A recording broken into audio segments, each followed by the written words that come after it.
Hello students, for class 11th chemistry from chapter thermodynamics हम क्या पढ़ने वाले हैं? Limitations of first law of thermodynamics.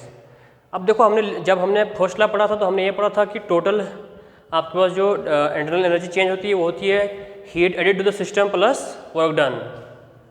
तो लेकिन लिमिटेशन ऑफ फर्स्ट लॉ ये है कि ये कहता है कि ये कभी ये नहीं बोल सकता है कि आपके पास हीट हमेशा ही हॉटर बॉडी से कोल्डर बॉडी की तरफ क्यों जाती है। Why heat only flows from hotter body to a colder body.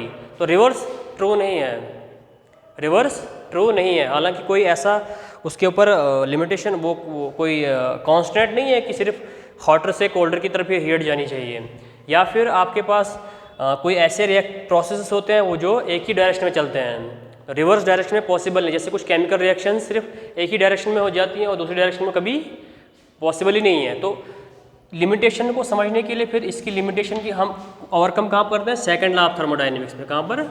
Second law of thermodynamics. लेकिन सेकंड लॉ ऑफ थर्मोडाइनमिक्स को पढ़ने से पहले हम क्या करेंगे, थोड़ा स्पॉन्टेनियस और नॉन स्पॉन्टेनियस प्रोसेस को देखेंगे। तो स्पॉन्टेनियस प्रोसेस क्या होता है?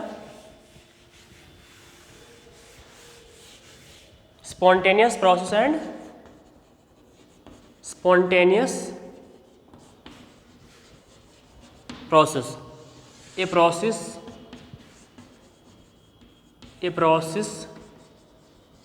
that takes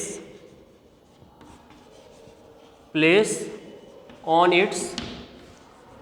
or under some initiation.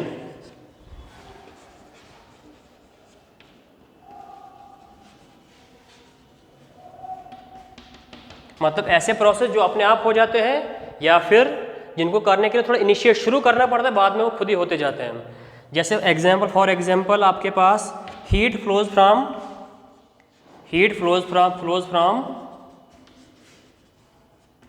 A hotter body to a colder body.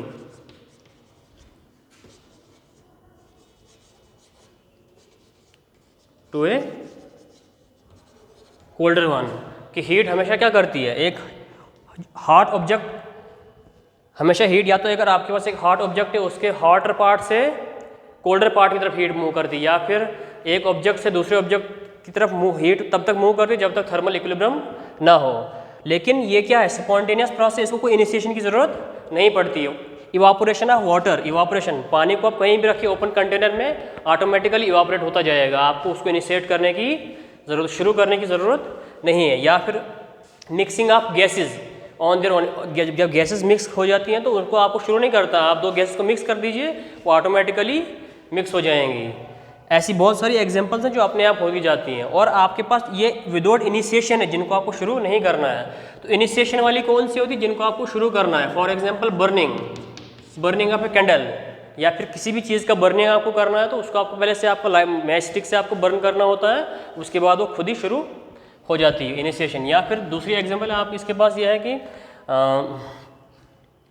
Calcium carbonate, या फिर decomposition of a substance in the presence of heat. जैसे फॉर एग्जांपल कैल्शियम कार्बोनेट को जब हम डिकम्पोज करते हैं तो इसको हीट करना पड़ता है, तब जाके ये होता है, अदरवाइज पॉसिबल नहीं है। लेकिन ये स्पॉन्टेनियस है क्योंकि ये या तो खुद हो रहा है या फिर इसको थोड़ा इनिशिएट करना पड़ता है। अब दूसरे प्रोसेस होते हैं बिल्कुल इसका अपोजिट, नॉन स्पॉन्टेनियस प्रोसेस। ऐसे प्रोसेस जो कभी भी शुरू जो हो ही नहीं सकते, दे आर इम्पॉसिबल। जैसे कि flow of heat from colder body to hotter body, ऐसा हो ही नहीं सकता, it is not possible.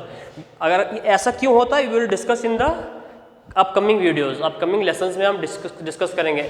Non spontaneous process की एग्जाम्पल यह है कि आपके पास वाटर फ्लो हो रहा है, डाउन द हिल हमेशा होता है, आप हिल कभी नहीं फ्लो कर सकता है, उसके लिए आपको कुछ एक्सटर्नल एनर्जी इनपुट की ज़रूरत पड़ती है, जैसे कोई आपको पंप लेना पड़ता है या कुछ और लेना पड़ता है।